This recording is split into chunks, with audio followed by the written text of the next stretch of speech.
Welcome back, viewers. Staying tuned. Now, just before the break, I was talking to Mr. Aliakis about the career path, and one of the most important thing he said is you've got to be able to be dedicated in terms of your degree, at least completed. Even if halfway through, if you decide that you want to change, you have a mind change in your career path, but try and complete that degree. If not, then move slowly into the career path you want. Now, coming back onto you, it's very inspiring to know that you did your GCSEs, which was O levels at the time, and then you went into BTEC, and then you went into training.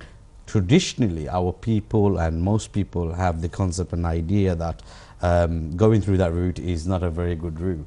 But you've inspired me. You've done it. You've done really well from it. I know it. I've done the research on yourself.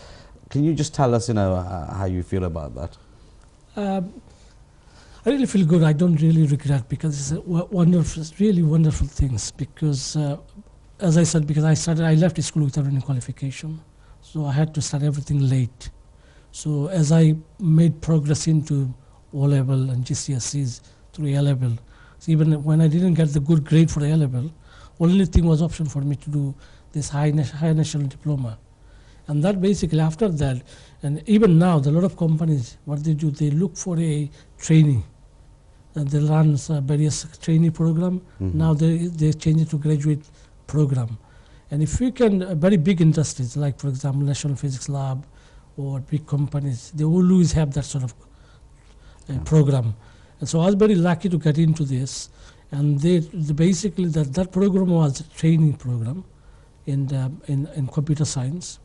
So it was a 2 years trainingship, and after that, the contract was like, if I get through it, then I could apply for a job within the same organization as a full-time staff.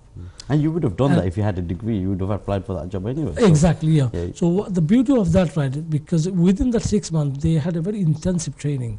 So we've gone through everything what we did in our national degree course within 6 months. Training on computer science, training on databases, training on mathematics, training on project management. And then after that, what they've really done, they have given us a project to do within which lasted about 3 months. So I did 3 projects in different departments. And gradually, then basically, once you complete that, you are basically suitable to enter that organization. And they, after that sort of investment, they don't want to lose you. They don't want to lose you. So they really want to keep, find a position, create a position. And that's how I got in. And once I got in, and you become like a normal, like as people come in. And in our organization, there are over 600 PhD holders, because it's a science lab. Wow. So I was working with the best of the best in UK.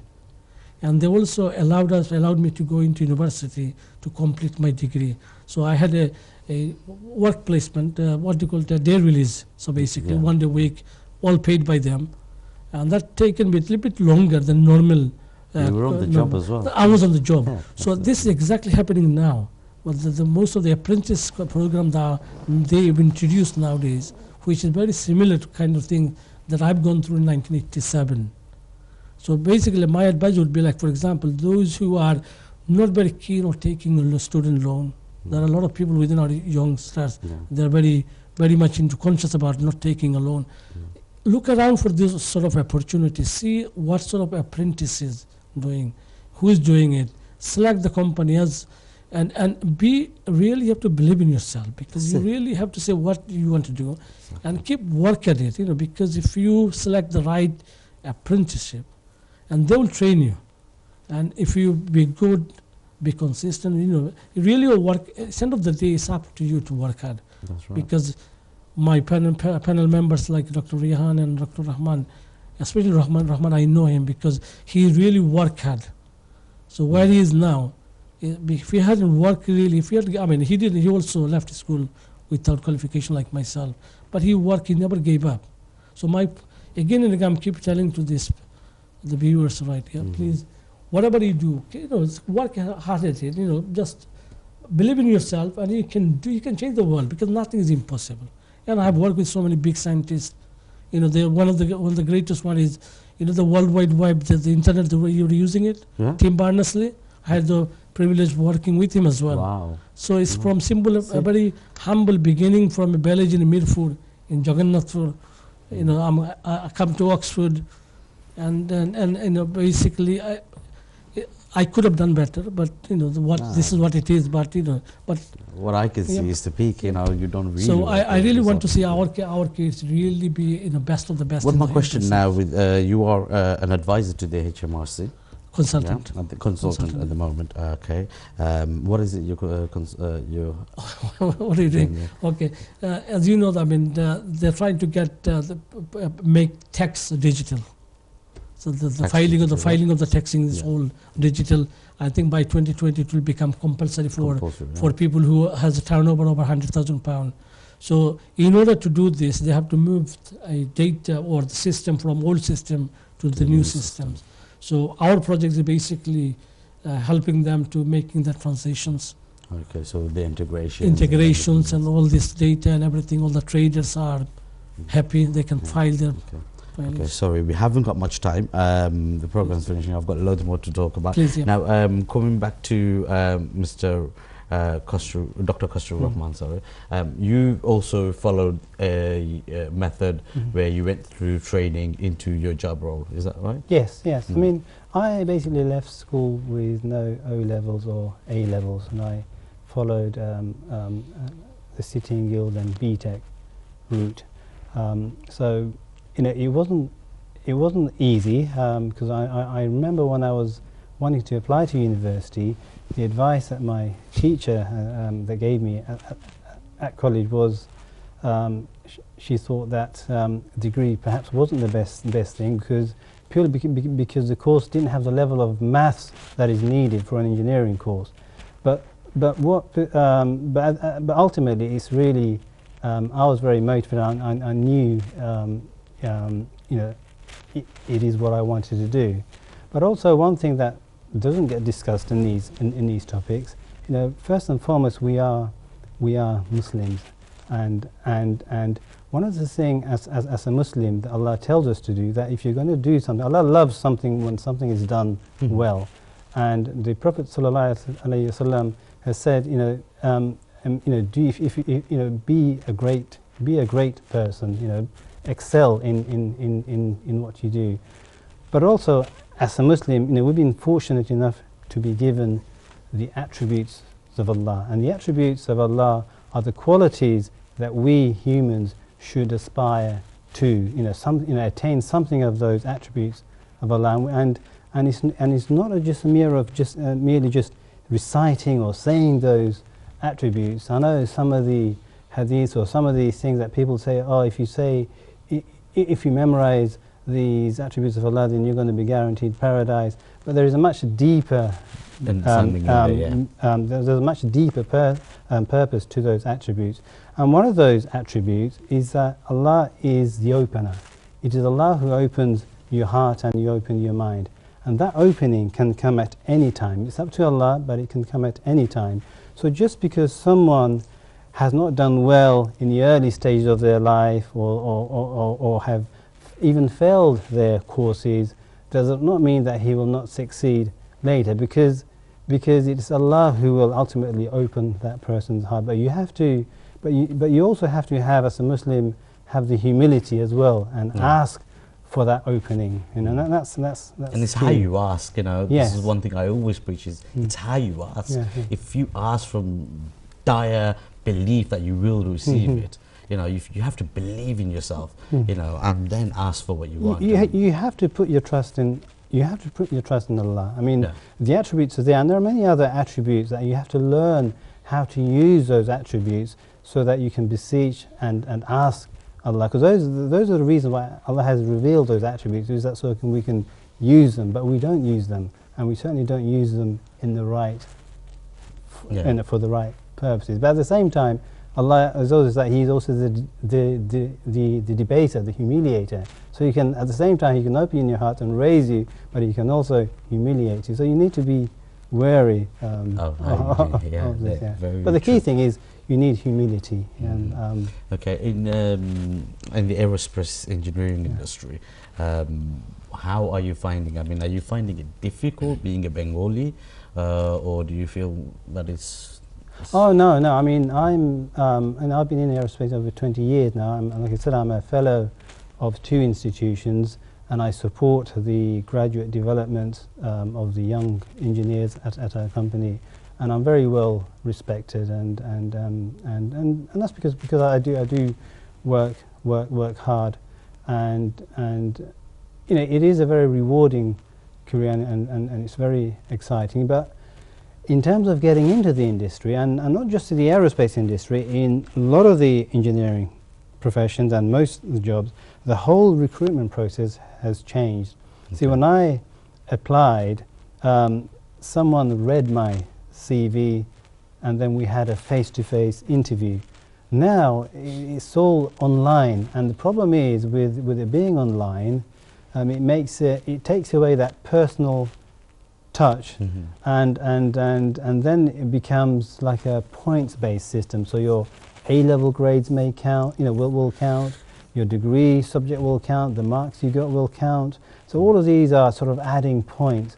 But what it doesn't do is look at you as a person, as an individual. You got to get through that hurdle. And once you get through that hurdle, then you have the psychometric test, and then you have finally, if you get through that, then you have the interview. Now, I have advised a lot of young people coming into VAE on how to basically present yourself at the interview. It's very key, because once you get to the interview, I would say it's not that difficult.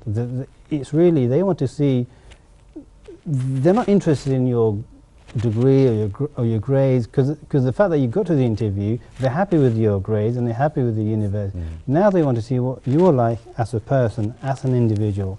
Are you someone that can work in a team? Are you someone that can work with, as a group, that can communicate? They're looking for the soft skills. So then it becomes, so let me just, someone with a first-class degree, and comparing someone, say, with a second-class degree, there'll be huge differences in the personalities and character. So when I'm working in an office with nearly 200 engineers. Wow. I'm liaising with the companies like working with companies like Lockheed Martin, Boeing, Airbus. So these are the, Sikorsky. So these are the companies that I'm having to sort of communicate day in, day out. So your communication skills and how you interact and present yourself is very important. Whereas someone who comes with a first-class degree, from my personal experience, I find they lack that basic, those soft personal communication skills. Skills. They're very good at number crunching. Give them put them in a nice room, lock them away, ask them to solve a problem. They'll solve a problem. So they're very research focused, so research a balanced oriented. set of skills. Yes, you need a balanced set of skills, and those soft skills, unfortunately, don't develop automatically. You have to work at them. You have to, and you have to spend time. And one of the things that I advise a lot of youngsters is get involved with extracurricular activities, like getting involved with sports, getting involved with, say, scouts or an outside organization. It could be anything. Whether it be religious organization or scouts or sports. There are so many things you can do. Going back to what Khosrow said, it's a communication. Yeah. It's the communication, and also have to have a confidence in yourself. Of course. And that's it. Doesn't matter how good you are. If you cannot communicate yourself, communication, nobody will buy you. And how your activity is with other nobody people. will hire you. Very important. Anyway, we're actually coming to the end of the show. 1 hour is never enough for a show. Okay. Now, coming back to Dr. Zahid Rehan, would you like to add a few words and tell us a bit more about how we can get into the game? We only got about 2 minutes, so. Actually, difficult to say something. Actually, again, I am coming to my country's perspective, because I come here from Bangladesh, and going back next month, and I will start doing this type of high-tech surgery there. I have already started completed few cases there.